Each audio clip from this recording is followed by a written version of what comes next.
Hello everyone, welcome to my channel DM learn academy. DM learn একাডেমির YouTube প্ল্যাটফর্মে সবাইকে স্বাগত জানাই। বন্ধুরা, আশা করি তোমরা সবাই ভালো আছো। দেখো বন্ধুরা, আজকে চলে এসেছি নতুন একটি ভিডিও নিয়ে। দেখো বন্ধুরা, আমরা কিন্তু অলরেডি প্রাইমারি টেটের জন্য 2024-এর জন্য আমরা কিন্তু প্রস্তুতি শুরু করে দিয়েছি। ওকে, আজকে দেখো 4র্থতম ভিডিও নিয়ে চলে এসেছি। আজকে কিন্তু প্র্যাকটিস সেট রয়েছে 1। দেখো কিসের প্র্যাকটিস সেট 1? শিশু মনস্তত্ত্ব ও প্যাডাগজি থেকে কিন্তু গুরুত্বপূর্ণ 30টি প্রশ্ন সিটেট সহ, যেখানে সম্পূর্ণ কনসেপ্টুয়াল প্রশ্ন রয়েছে। আর কনসেপ্ট ক্লিয়ার করার জন্য আজকে কিন্তু ভিডিওটি সম্পূর্ণ ডিসকাসের ওপর থেকে প্রশ্নগুলি নিয়ে আলোচনা করব। পুরো কনসেপ্ট তোমাদের ক্লিয়ার করে দেবো। তাই তোমরা যারা ভিডিওটি দেখছো অবশ্যই স্কিপ করবে না, শেষ পর্যন্ত স্কিপ না করে অবশ্যই দেখতে থাকো। আর তোমরা যারা আমার চ্যানেল নতুন, তোমরা অবশ্যই করে কিন্তু সাবস্ক্রাইব করে নাও, না হলে কিন্তু গুরুত্বপূর্ণ এরকম ভিডিওগুলো তোমরা অবশ্যই করে মিস করে যেতে পারো। আর ভিডিওগুলো মিস করে যাওয়া মানে তোমাদের কনসেপ্ট সহজে ক্লিয়ার হবে না। আর এরকম গুরুত্বপূর্ণ ভিডিও কিন্তু তেমন কোনো ইউটিউবে পাবে না।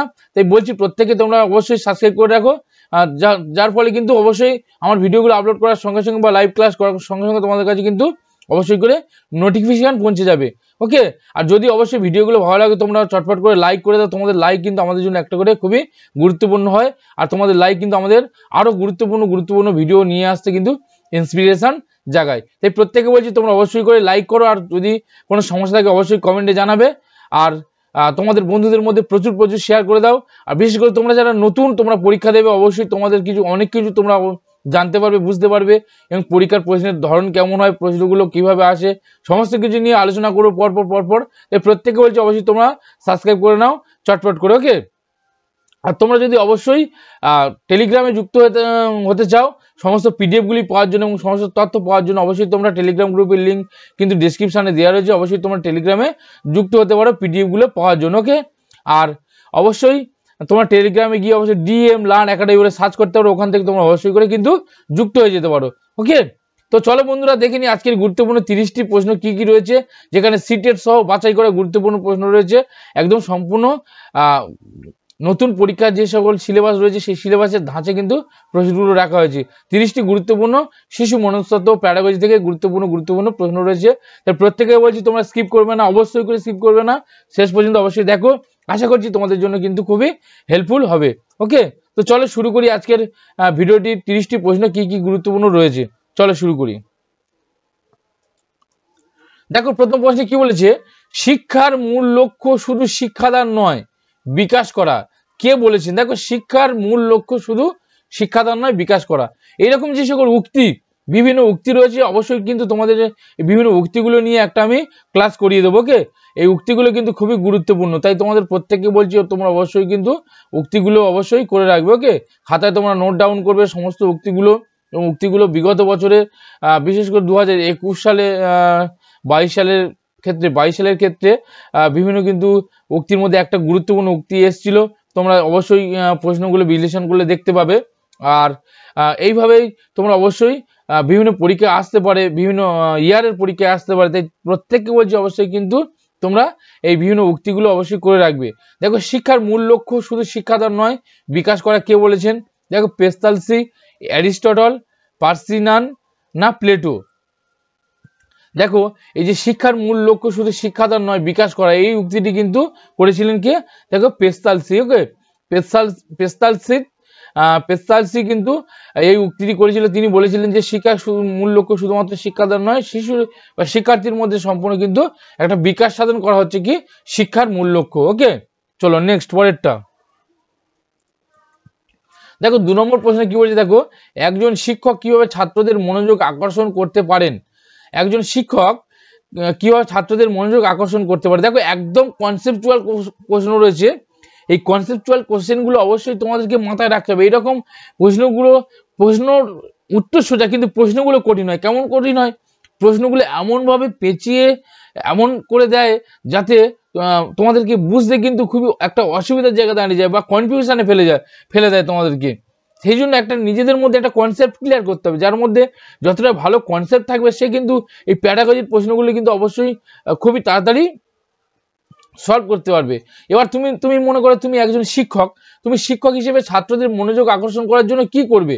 দেখো, যে সকল অপশনগুলো দিয়েছি, অপশনগুলির মধ্যে তুমি কোনটা চুজ করতে পারো? দেখো, নিজেই ছাত্রদের সতর্ক করবেন, প্রধান শিক্ষক এর দ্বারা সতর্ক করবেন, ছাত্রদের পর্যবেক্ষণ করবেন, শিক্ষণ পদ্ধতি শিক্ষার্থীদের আগ্রহ অনুযায়ী করবেন। দেখো 2 নম্বর প্রশ্ন বলেছে একজন শিক্ষক কিভাবে ছাত্রদের মনোযোগ আকর্ষণ করবে। দেখো অবশ্যই কিন্তু নিজে ছাত্রদের সতর্ক করবেন। তুমি যদি ক্লাসে ছাত্রদের বলে কেউ একদম শব্দ করবে না, আমি এটা পড়াচ্ছি, আমার পড়ার দিকে মনোযোগ দাও, ছাত্ররা কিন্তু তোমার পড়ার দিকে মনোযোগ দিতে পারে, নাও দিতে পারে। প্রধান শিক্ষক হিসেবে বললেও কিন্তু সেখানে ছাত্ররা মনোযোগ নাও দিতে পারে। ছাত্রদের পর্যবেক্ষণ করবে, কে মনোযোগ দিচ্ছে কে দিচ্ছে না সেটা আপনি দেখছেন।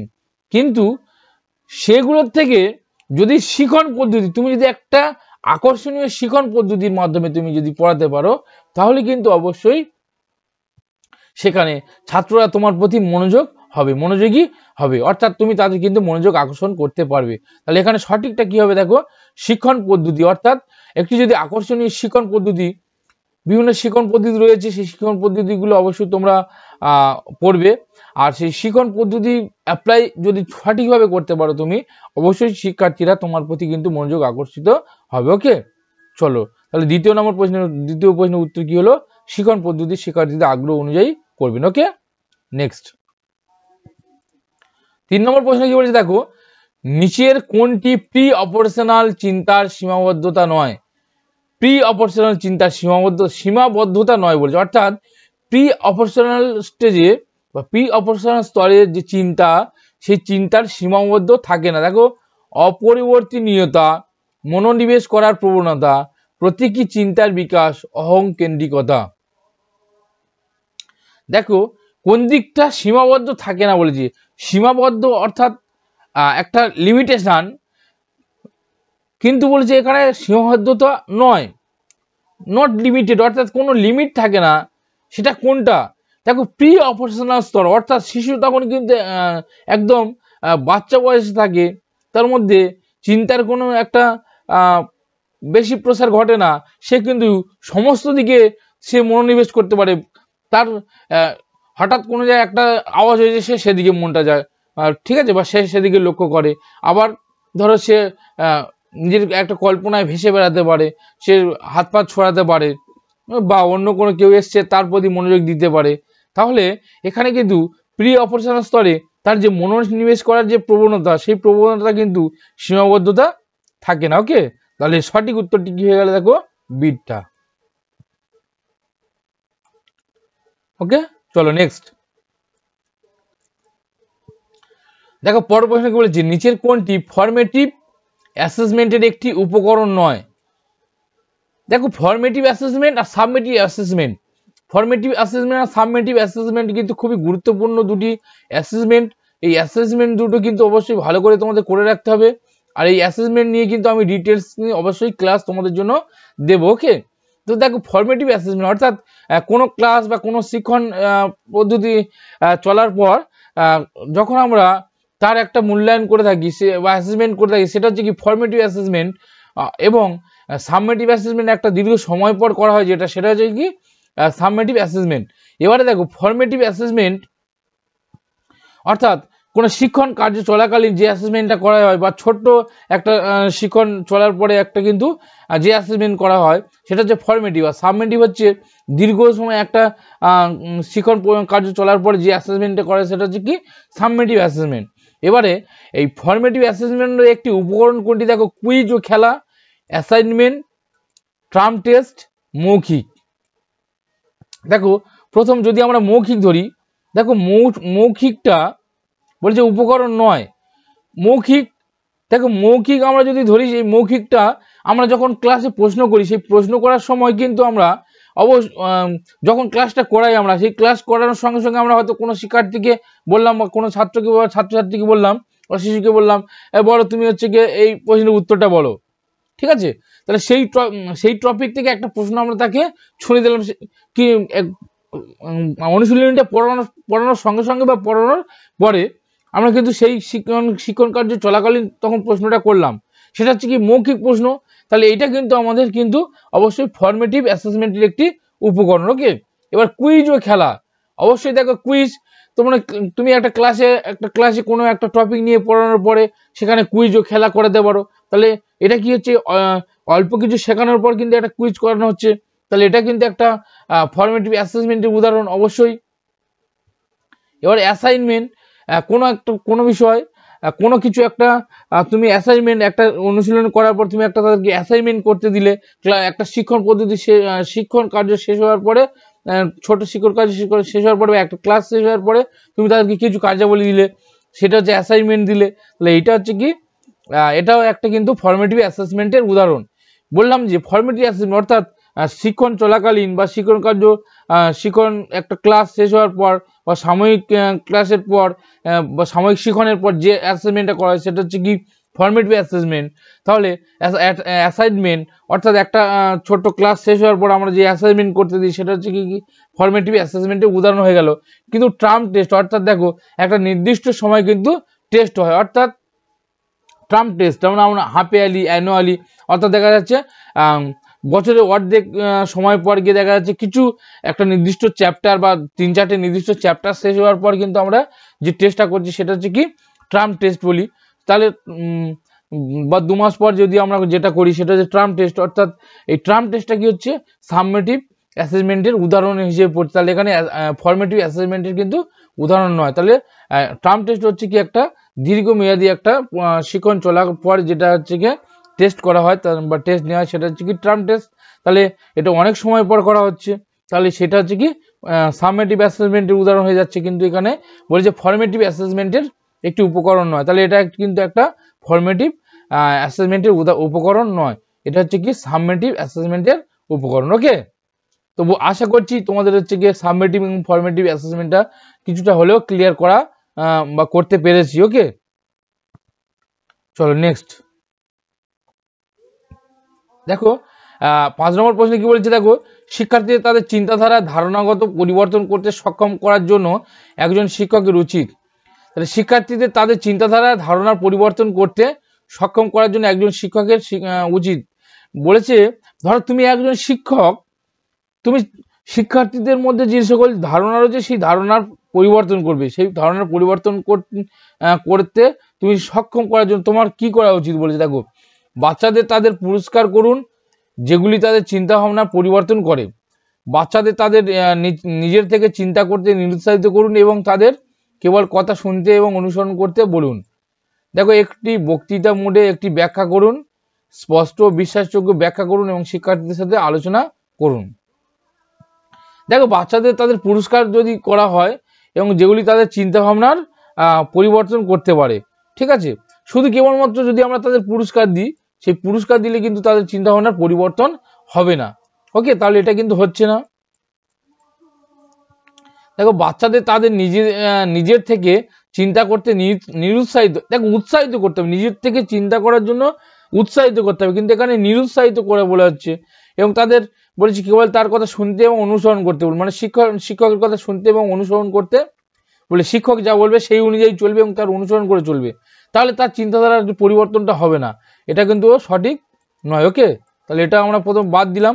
দেখো, উত্তরগুলো করার কিন্তু একটা সিস্টেম বা নিয়ম হচ্ছে কি এলিমিনেশন সিস্টেম বা এলিমিনেশন পদ্ধতিতে তুমি কিন্তু অবশ্যই সঠিক উত্তরটি বেছে নিতে পারো, যেটা হচ্ছে প্যাডাগজির ক্ষেত্রে বিশেষ করে তোমরা এভাবে এলিমিনেট করতে পারো, অপশানগুলোকে এলিমিনেট করে কিন্তু অবশ্যই প্রশ্নটা উত্তর নিলে তোমাদের ক্ষেত্রে কিন্তু সঠিকটা খুবই তাড়াতাড়ি তোমরা করতে পারবে। ওকে, এবার দেখো দুটো পড়ে আছে, তাহলে একটি বক্তৃতা মোডে একটি ব্যাখ্যা করুন, অর্থাৎ তুমি একটা বক্তৃতা দেবে, সে বক্তৃতা মোডে একটা ব্যাখ্যা তাদেরকে বোঝালে কি তাদের মধ্যে পরিবর্তন হবে? যতক্ষণ না তাদের মধ্যে একটা বিশ্বাস তৈরি করতে পারছি, সেই আমি যে চিন্তাধারাটা তাদের মধ্যে প্রবেশ করাতে পারছি, যে তারা বিশ্বাস করছে, তারা বিশ্বাসযোগ্য হতে পারছে এবং তারা আমার সঙ্গে আলোচনা বা শিক্ষকের সঙ্গে আলোচনা করতে পারছে, ততক্ষণ পর্যন্ত কিন্তু তার মধ্যে কিন্তু তুমি চিন্তাধারার পরিবর্তন করতে পারবে না। তাহলে দেখো, স্পষ্ট এবং বিশ্বাসযোগ্য ব্যাখ্যা করুন, অর্থাৎ একটা স্পষ্ট পরিষ্কার এবং তারা যেন বিশ্বাস করতে পারে বিষয়টাকে, সেরকম একটা ব্যাখ্যা করতে এবং শিক্ষার্থীদের সাথে আলোচনা করুন। অবশ্যই শিক্ষার্থীদের গুরুত্ব দিতে হবে এবং তাদের সঙ্গে কিন্তু অবশ্যই করে কিন্তু আলোচনা করতে হবে। তাহলে সঠিক উত্তরটি হয়ে গেল দেখো ডিটা। ওকে, নেক্সট দেখো 6 নম্বর প্রশ্ন কি বলেছে, একটি পিকনিক সেট আপে রিয়া ঋষভের সাথে একমত নয়, তিনি মনে করেন যে সংখ্যাগরিষ্ঠের জন্য নিয়মগুলি সংশোধন করা যেতে পারে।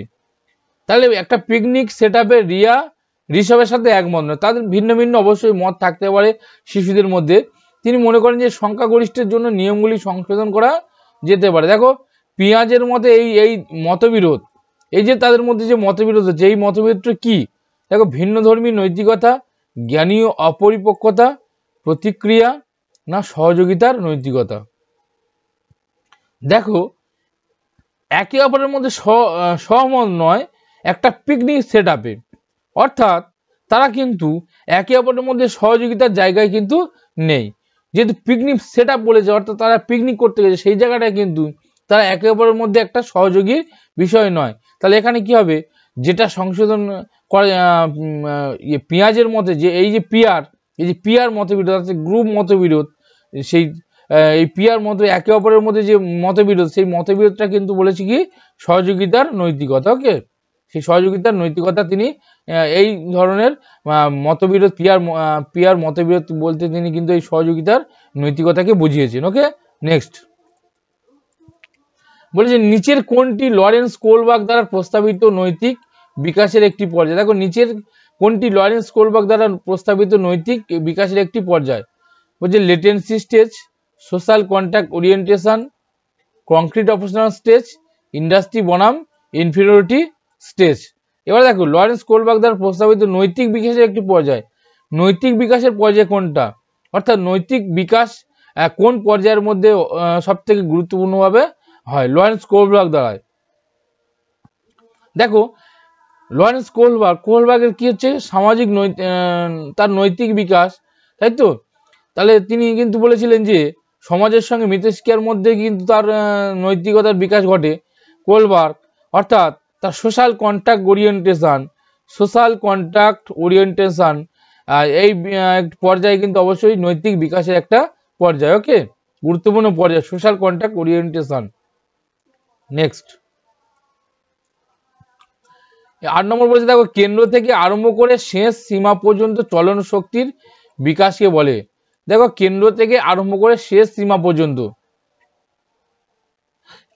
সরল বিকাশ, প্রক্সিমোডেন্টাল বিকাশ, জটিল বিকাশ, সেফালোকুডাল বিকাশ।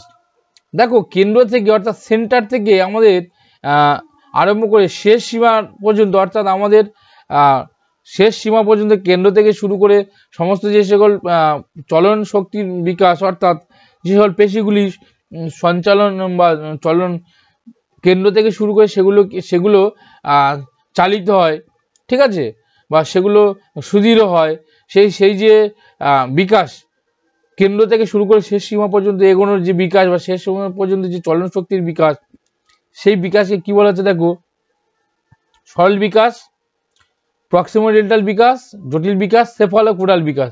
দেখো সেফালোকুডাল বিকাশ সাধারণত কি হচ্ছে মাথা থেকে পা পর্যন্ত কিন্তু যে বিকাশটা ঘটে সেটা হচ্ছে কি সেফালোকুডাল বিকাশ। ওকে, আর কেন্দ্র থেকে আরম্ভ করে সীমা পর্যন্ত সেটা হচ্ছে কি প্রক্সিমোডেন্টাল বিকাশ। ওকে, প্রক্সিমোডেন্টাল বিকাশ হচ্ছে কি কেন্দ্র থেকে আরম্ভ করে শেষ সীমা পর্যন্ত সেটা হচ্ছে কি প্রক্সিমোডেন্টাল বিকাশ। ওকে, চলো নেক্সট। খুবই গুরুত্বপূর্ণ প্রশ্ন কিন্তু ওটা, অবশ্যই তোমরা ভালোভাবে করে রাখবে দুটি বিকাশ। দেখো 9 নম্বর প্রশ্ন কি বলেছে শিশুদের মধ্যে প্রতিভা দায়ী করা যেতে পারে। শিশুদের মধ্যে প্রতিভা দায়ী করা যেতে পারে। দেখো প্রশ্নটা পড়ে যেন আমরা বলছি কি বলতে চাচ্ছে প্রশ্নের মধ্যে, কিন্তু প্রশ্নটা তোমাদেরকে প্রথম ভালো করে বুঝতে হবে, এবং প্রশ্নটা বুঝতে গেলে আগে দেখো, তারপরে আমাদের প্রশ্নটা পড়ার পর তার সঙ্গে সঙ্গে কিন্তু আমাদেরকে যেসব অপশানগুলো রয়েছে সেই অপশানগুলো অবশ্যই পড়ে নিতে হবে। দেখো বলছে শিশুদের মধ্যে প্রতিভা দায়ী করা যেতে পারে একটি সুশৃঙ্খল রুটিন, অর্থাৎ প্রতিভাটা কি একটি সুশৃঙ্খল রুটিন, বংশগতি ও একটি পরিবেশের মধ্যে একটি ইন্টারপ্লে। বলেছে বংশগতি ও একটি পরিবেশের মধ্যে একটি ইন্টারপ্লে, একটি সম্পদ সমৃদ্ধ পরিবেশ, সফল পিতামাতা। দেখো সিটেট 2018 জুলাইয়ের কিন্তু প্রশ্ন এটা, অর্থাৎ জুলাই মাসে সিটেটে এসেছিল 2018-তে। বলেছে প্রতিভা দায়ী করা যেতে পারে, অর্থাৎ প্রতিভাটা শিশুর মধ্যে কেন গড়ে ওঠে, কি কারণে? একটি সুশৃঙ্খল রুটিনের জন্য কি সে শিক্ষার্থী যদি একটি সুশৃঙ্খল রুটিনের মধ্যে চলে বা শিশু যদি একটি সুশৃঙ্খল রুটিনের মধ্যে চলে, তাহলে কি তার মধ্যে প্রতিভা বা সেই শিশুটি প্রতিভাবান হতে পারে, এরকম কিন্তু কোনো বিষয় না। তাহলে এটা কোথাও আমরা এলিমিনেট করে দেবো। এবার দেখো, একটি সম্পদ সমৃদ্ধ পরিবেশ, যদি একটি সম্পদ সমৃদ্ধ পরিবেশ শিশু থাকে, তাহলে সে প্রতিভাবান হতে পারে। তাহলে যারা ধনী ব্যক্তি, তার শিশুরা কিন্তু সবসময় একটা প্রতিভাবান জায়গায় যেতে পারতো, কিন্তু সেটা কিন্তু সঠিক নয়। ওকে, সব ক্ষেত্রে প্রযোজ্য নয়।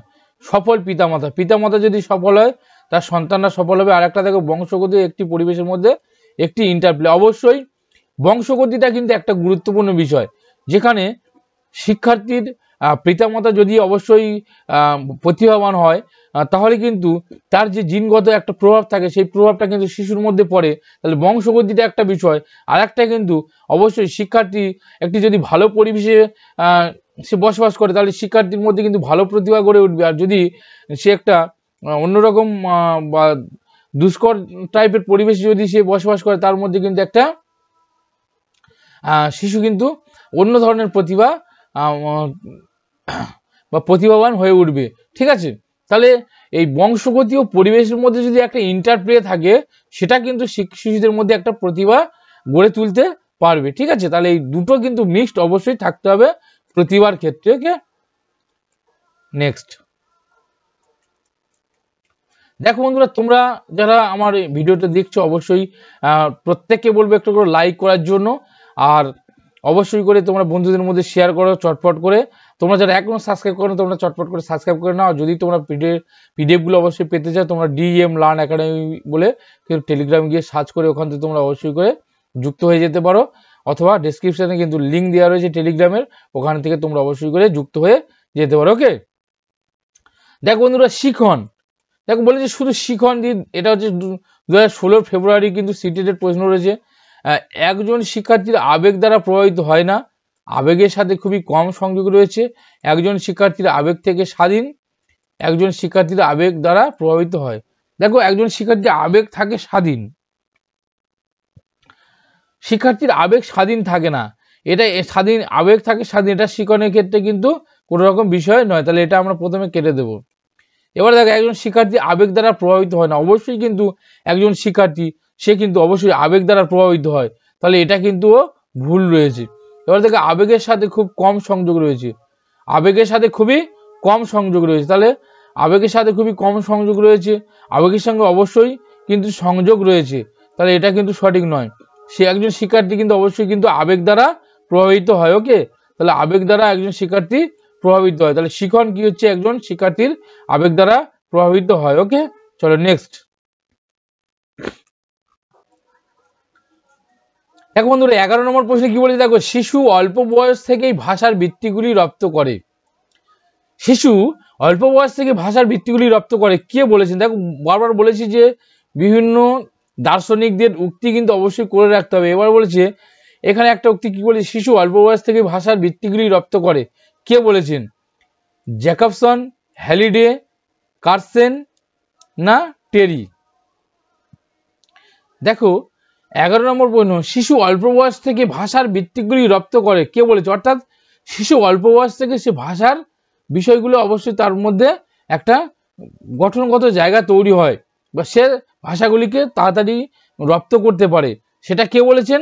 দেখো, সেটা বলেছেন কিন্তু হ্যালিডে। ওকে, হ্যালিডে বলেছিলেন যে শিশু অল্প বয়স থেকে ভাষার ভিত্তিগুলি অবশ্যই করে রপ্ত করতে পারে। ওকে, চলো নেক্সট। বলছে 12 নম্বর প্রশ্ন, একটি প্রাথমিক বিদ্যালয়ের শ্রেণীকক্ষের প্রেক্ষাপটে সক্রিয় ব্যস্ততার অর্থ কি? একটি প্রাথমিক বিদ্যালয়ের শ্রেণীকক্ষের প্রেক্ষাপটে সক্রিয় ব্যস্ততার অর্থ কি?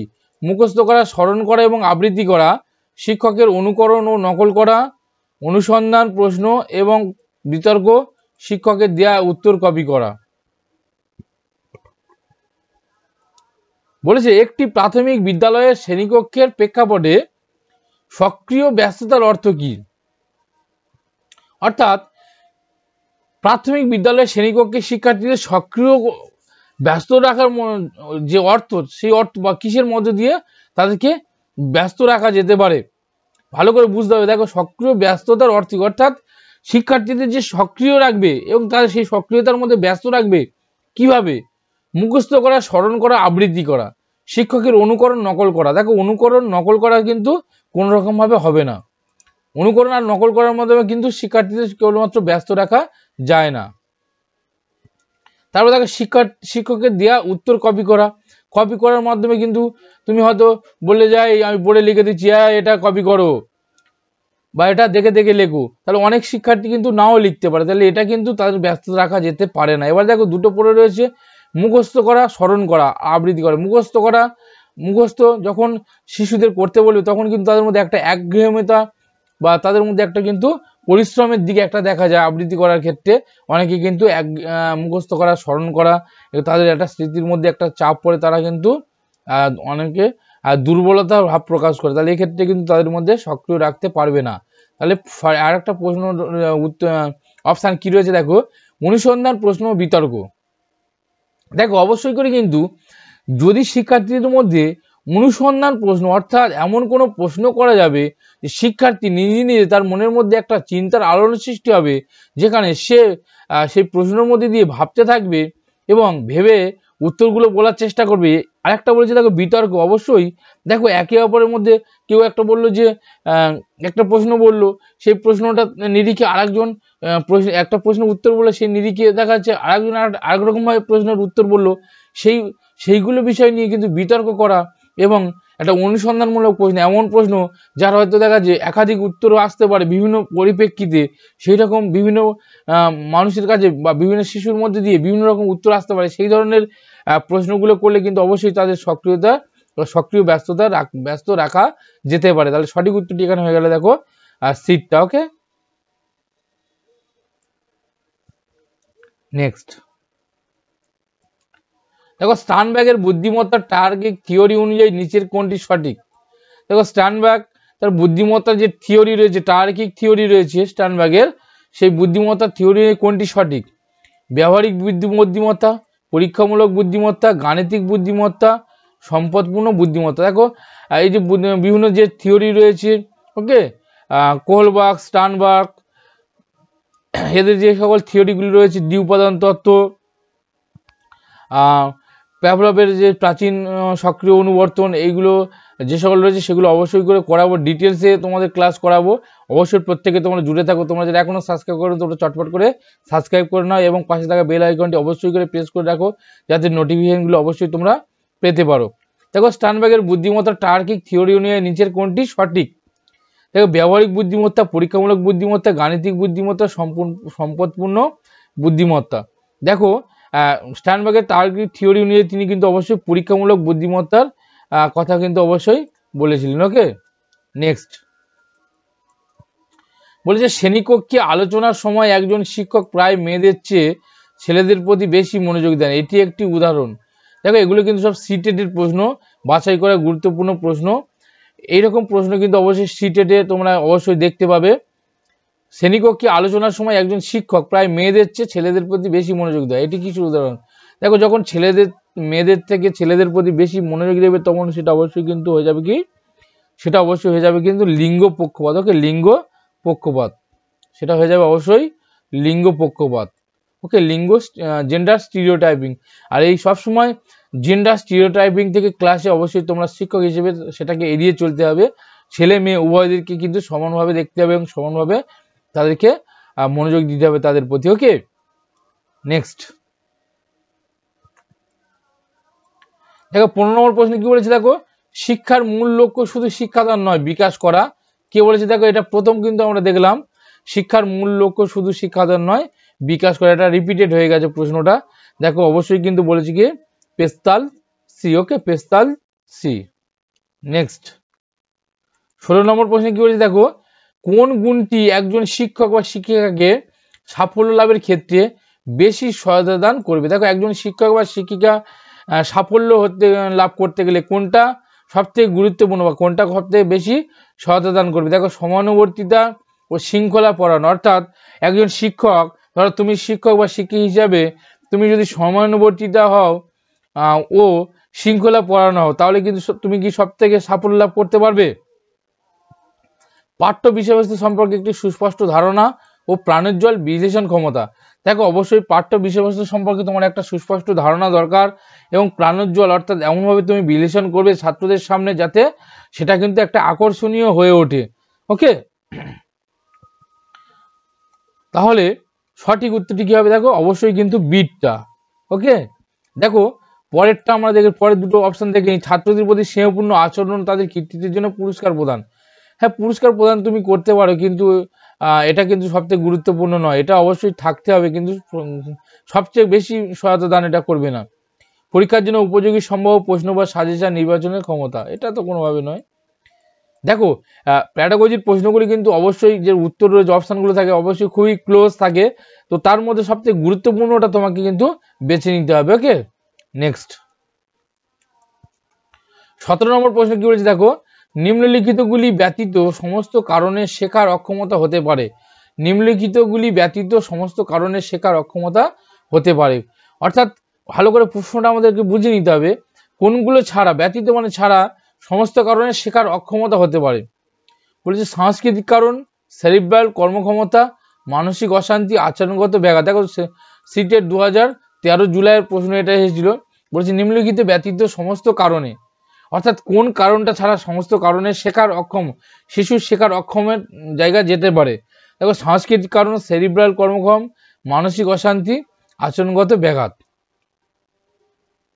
দেখো সেরিব্রাল কর্মক্ষমতা, অর্থাৎ তার মধ্যে যদি সেরিব্রাল কর্মক্ষমতা থাকে, এটাকে থাকলে সে অবশ্যই কিন্তু সে শেখার অক্ষমতা অবশ্যই তার মধ্যে হতে পারে, তাহলে এটা কিন্তু সঠিক আছে।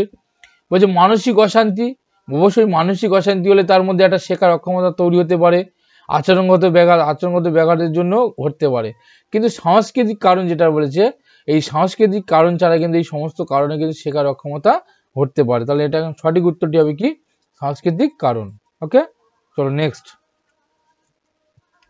18 নম্বর প্রশ্ন কি বলেছে দেখো, একটি স্কুলে লিঙ্গ বৈষম্য এড়ানোর সর্বোত্তম উপায় হতে পারে।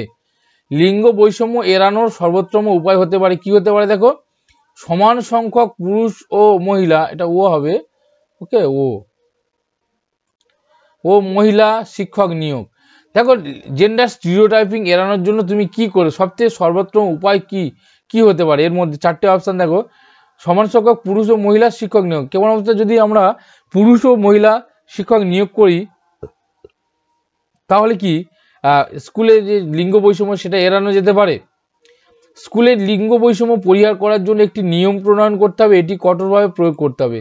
নিয়ম তৈরি করা, লিঙ্গ বৈষম্য করা যাবে না, সবাইকে সমানভাবে করতে হবে। তার জন্য একটা নিয়ম তৈরি করলে সবাই স্কুলে আসতে হবে, সবাইকে কাজ করতে হবে, সবাইকে ডেকে সমস্ত কাজ করাতে হবে। সেই রকম একটা নিয়ম হয়তো তৈরি করলে তুমি বলছে একটি সঙ্গীত প্রতিযোগিতার জন্য মেয়েদের চেয়ে বেশি ছেলেদের নির্বাচন করা, আর শিক্ষার্থীদের দ্বারা তাদের লিঙ্গ পক্ষপাতমূলক আচরণের রূপান্তর।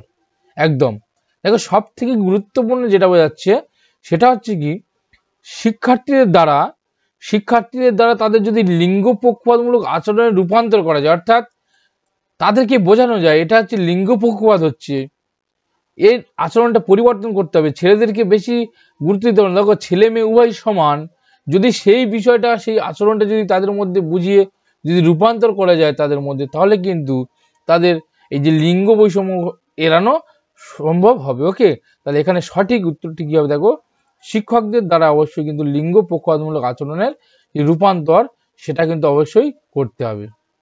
নেক্সট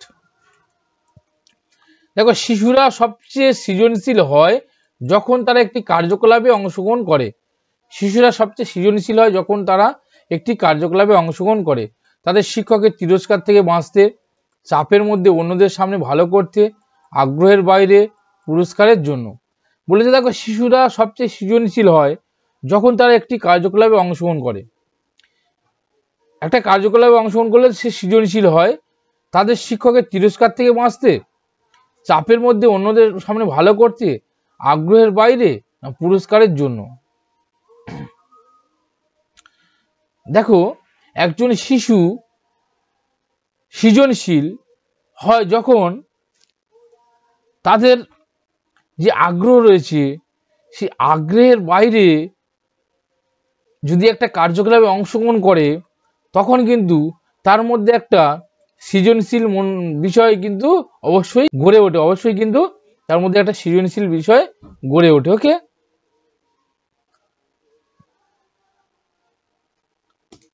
নেক্সট 20 নম্বর প্রশ্ন কি বলেছে দেখো, শব্দের অক্ষরগুলি ক্রম মনে রাখতে অসুবিধা এবং ঘন ঘন ভিজুয়াল মেমোরি হারানোর সাথে সম্পর্কিত। শব্দের অক্ষরগুলো শিক্ষার্থী বা শিশু সে মনে রাখতে পারছে না এবং ঘন ঘন ভিজুয়াল মেমোরি হারানোর সঙ্গে কোনটা সম্পর্কিত দেখো, ডিসলেক্সিয়া, ডিসক্যালকুলিয়া, ডিসগ্রাফিয়া, ডিসপ্রাক্সিয়া।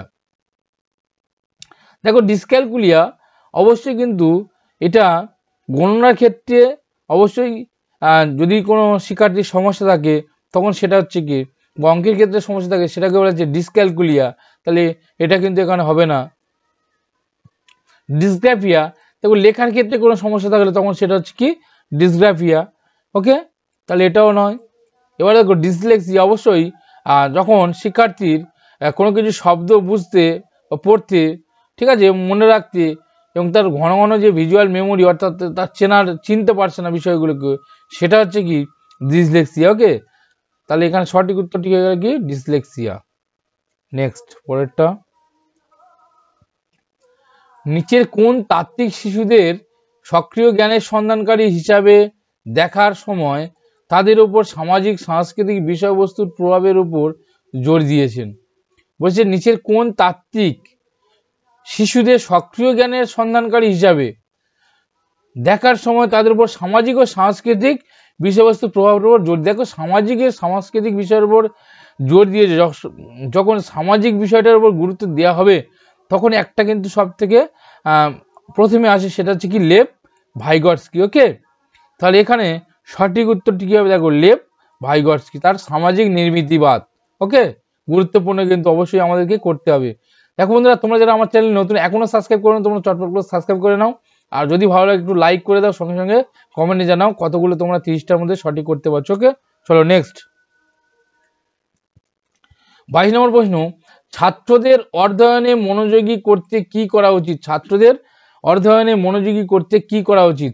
প্রচুর পরীক্ষা ব্যবস্থা, শিক্ষাদানের সময় নমুনা তালিকা ও অন্যান্য সামগ্রীর ব্যবহার, প্রাসঙ্গিক বইয়ের পরামর্শ দেওয়া, ছাত্রদের দ্রুত শিখতে সাহায্য করা।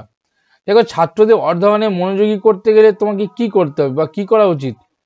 প্রচুর পরীক্ষা ব্যবস্থা নিয়ে কি ছাত্ররা অধ্যয়নে মনোযোগী হবে? এটা তো কিন্তু কোনোভাবেই নয়। ওকে, বলেছি শিক্ষাদানের সময় নমুনা তালিকা, অন্যান্য সামগ্রী ব্যবহার, প্রাসঙ্গিক বইয়ের পরামর্শ দেওয়া, ছাত্রদের দ্রুত শিখতে সাহায্য করা।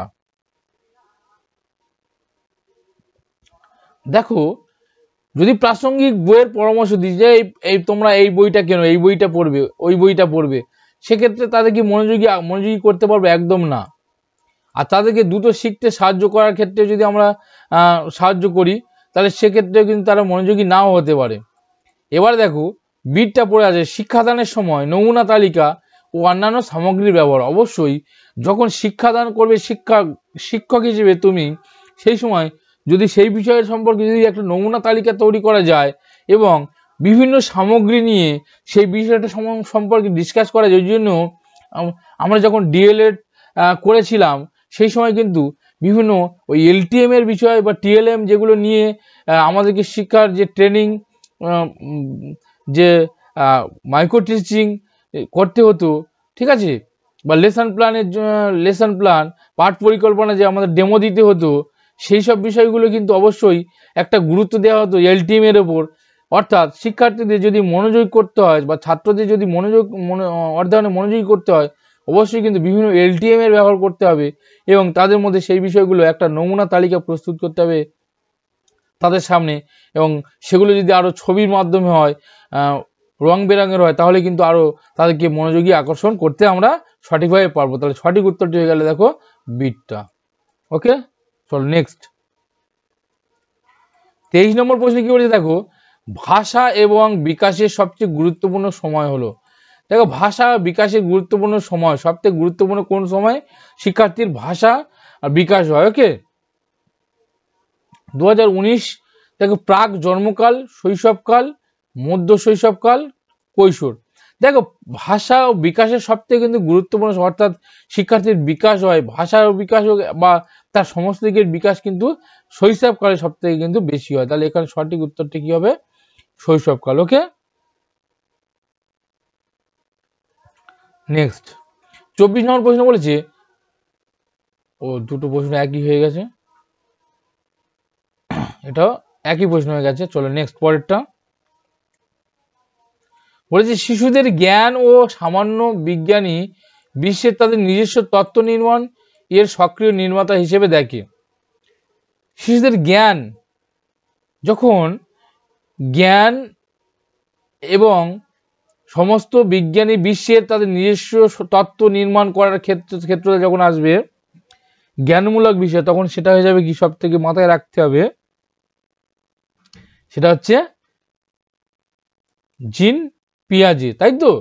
জ্ঞানমূলক তত্ত্বের যে ভূমিকা রয়েছে সেটা হচ্ছে কি, পাইজেট থিওরি, তাই তো?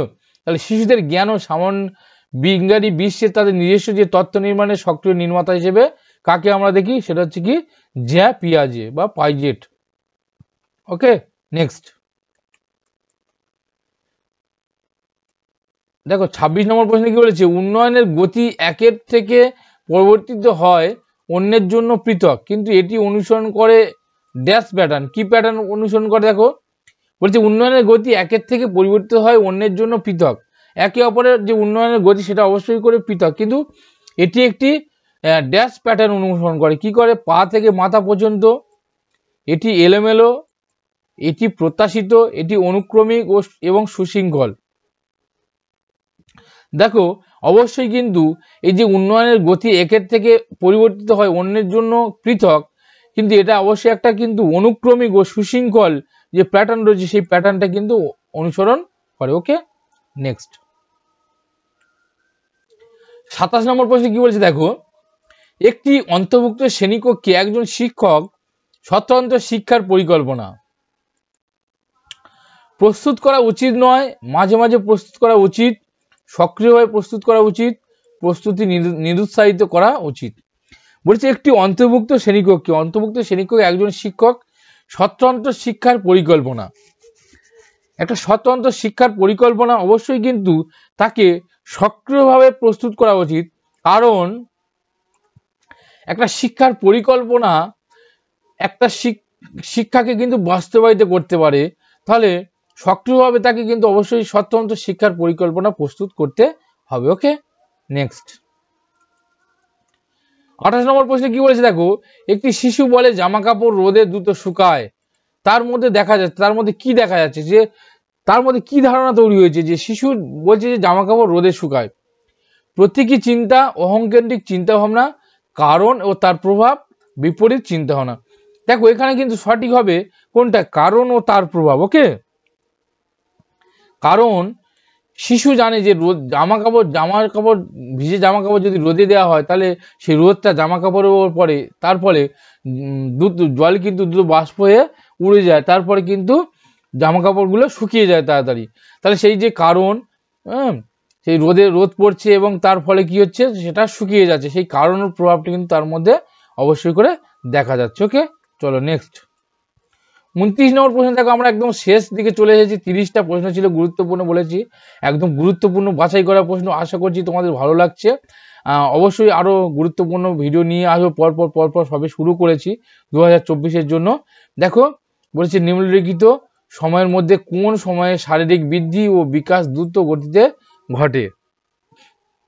দেখো তোমরা যারা আমার চ্যানেল নতুন এখনো সাবস্ক্রাইব করো, তোমরা চটপট করে সাবস্ক্রাইব করে নাও, নাহলে কিন্তু গুরুত্বপূর্ণ ভিডিওগুলো তোমরা অবশ্যই মিস করে যেতে পারো। আর সঙ্গে সঙ্গে বন্ধুদের মধ্যে প্রচুর পরিমাণে শেয়ার করে দাও, যাতে সবার কাছে গিয়ে পৌঁছায়, তোমার বন্ধু বান্ধব অবশ্যই তারাও যেন পরীক্ষার জন্য সঠিকভাবে প্রস্তুতি নিতে পারে। ওকে, দেখো নিম্নলিখিত সময়ের মধ্যে কোন সময়ে শারীরিক বৃদ্ধি ও বিকাশ দ্রুত গতিতে ঘটে। কোন সময় বলছে, প্রারম্ভিক শৈশব ও মধ্য শৈশব ও কৈশোর এবং যৌবন, শৈশব এবং প্রাথমিক শৈশব।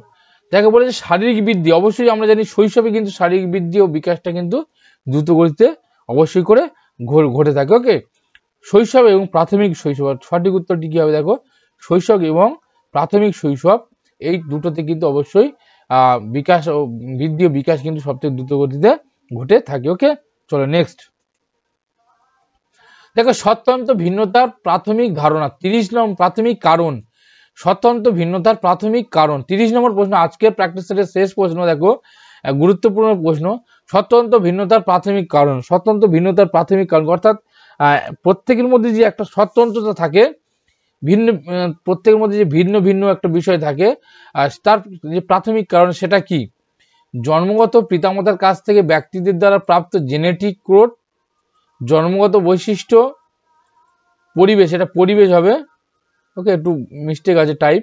পরিবেশগত প্রভাব, পরিবেশ, বংশগতি, পরিবেশের মধ্যে জটিল ইন্টারপ্লে। অবশ্যই দেখো এই ধরনের প্রশ্ন কিন্তু আগে একটা আমরা দেখেছি, স্বতন্ত্র ভিন্নতার প্রভাব বা প্রাথমিক কারণ অর্থাৎ প্রত্যেক ব্যক্তির মধ্যে যে একটা আলাদা আলাদা ভিন্ন ভিন্ন একটা নিজস্ব প্রতীকী কাজ করে, সেটা হচ্ছে কি বংশগতি অর্থাৎ তার পিতামাতার কাছ থেকে বা বাপ ঠাকুরদের কাছ থেকে যে জিনগত একটা প্রভাব থাকে, এবং পরিবেশ, সে যেই পরিবেশে বাস করে সেই পরিবেশের মধ্যে যে একটা বংশগতি পরিবেশে যে একটা জটিল ইন্টারপ্লে হয়, একে অপরের যে মিথস্ক্রিয়া, সেই মিথস্ক্রিয়ার মধ্যে দিয়ে কিন্তু অবশ্যই তার মধ্যে একটা স্বতন্ত্র ভিন্নতা কাজ করে বা প্রত্যেকের মধ্যে আলাদা আলাদা একটা বিষয় গড়ে ওঠে, যেটা প্রত্যেকের মধ্যে সেই বিষয়টার মধ্যে দিয়ে প্রত্যেকে পৃথক। ওকে, বা পার্থক্য। ওকে বন্ধুরা, আজকে দেখো এই গুরুত্বপূর্ণ 30টি প্রশ্ন ছিল। আশা করছি তোমাদের আজকের প্র্যাকটিস সেটটি ভালো লেগেছে। তাই প্রত্যেকে বলবো তোমরা অবশ্যই চটপট করে লাইক করে দাও যদি ভালো লাগে। তোমাদের লাইক কিন্তু আমাদের জন্য খুবই গুরুত্বপূর্ণ। তোমাদের একটা লাইক কিন্তু আমাদের অনেক ইন্সপিরেশন জায়গায় মোটিভেট করে। আর অবশ্যই করে বন্ধুদের মধ্যে শেয়ার করে দাও যত পারো। এবং সঙ্গে সঙ্গে তোমরা যদি এই সমস্ত ভিডিওর পিডিএফগুলো পেতে চাও, তোমরা টেলিগ্রাম গ্রুপে যুক্ত হয়ে যাও। টেলিগ্রামে গিয়ে ডিএম লার্ন একাডেমি বলে সার্চ করতে পারো। নাহলে কিন্তু অবশ্যই তোমরা ডেসক্রিপশনে দেখো লিঙ্ক দেওয়া রয়েছে, সেখান থেকে তোমরা অবশ্যই করে যুক্ত হয়ে যেতে পারো। প্রত্যেককে বলছি তোমরা অবশ্যই পড়াশোনা করো, ভালো থেকো। এইভাবে টুকটুক করে আমরা যদি এগিয়ে যেতে পারি 2024 সালে অবশ্যই কিন্তু পরীক্ষা ক্র্যাক করতে পারবো। এই প্রত্যেকে ভালো থেকো, প্রত্যেকে পড়াশোনা করতে থাকো। প্রত্যেকে ভিডিওটি দেখার জন্য অসংখ্য ধন্যবাদ জানাই। আবার দেখা হবে নতুন একটি ভিডিও নিয়ে। ততক্ষণ সবাই ভালো থেকো। ধন্যবাদ প্রত্যেককে।